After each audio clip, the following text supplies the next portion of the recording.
A wonderful morning to all. My name is Arake Frederick Ravin. Today I stand here to speak on the topic my favorite freedom fighter.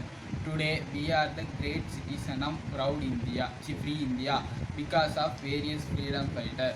On that my favorite freedom fighter, India's most loved and iconic freedom fighter Subhash Chandra Bose.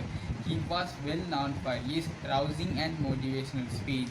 His speech, "Give me your blood and I promise you your freedom," is delivered in Burma to the member of Indian National Army in 1944. Is among the most popular speech of him and it made a revolutionary.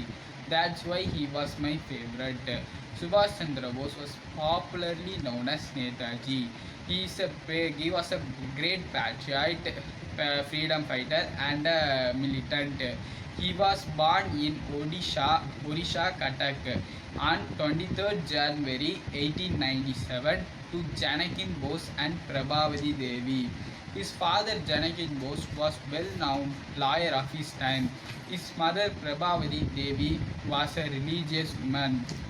Subhash Chandra Bose was an intelligent student who had scored the second position in matriculation exam. Bose was started reading about Swami Vivekananda and Ramakrishna in their starting stage. Ramakrishna and influenced by their teaching. Bose completed his BA Hons in Philosophy in 1918 from the University of Calcutta. After he went to England in September 1919 for further studies. He completed his studies in England and he was selected for Indian Civil Service job in England, but he didn't want to stay in England and serve for British government. So he resigned his job Indian Civil Service and returned to India after hearing the national turmoil of India. In Subhash, at the young age, Subhash Chandra Bose had a national temperament, and the British discrimination towards India would fill him with rage. To serve the country, he joined the Indian National Congress, well known as Congress Party. At the starting stage of joining the Indian National Congress, he was worked under the Chittarajan Das.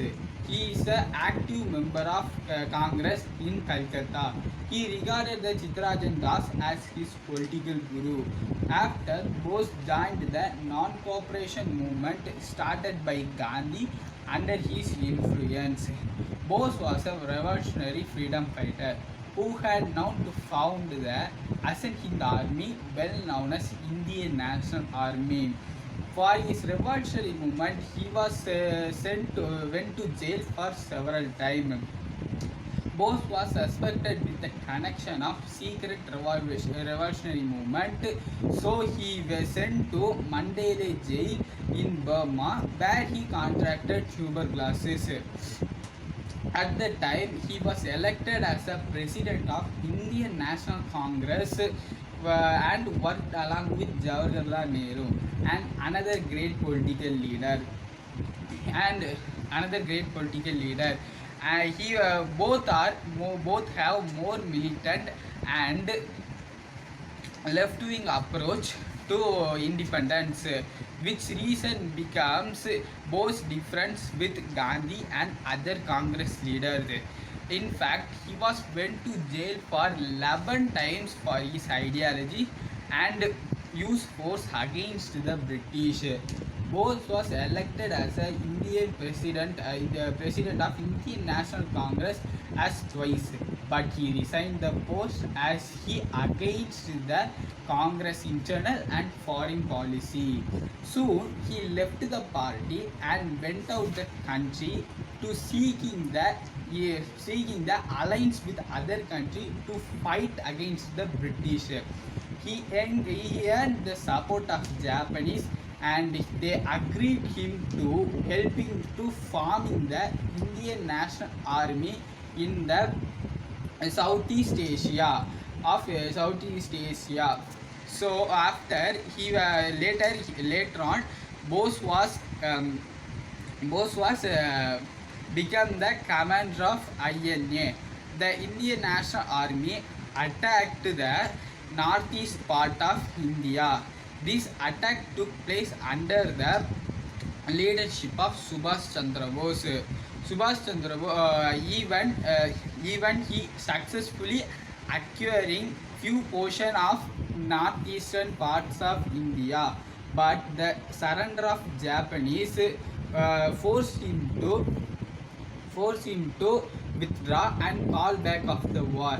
It is believed that he was died on plane crash in 18 August 1944.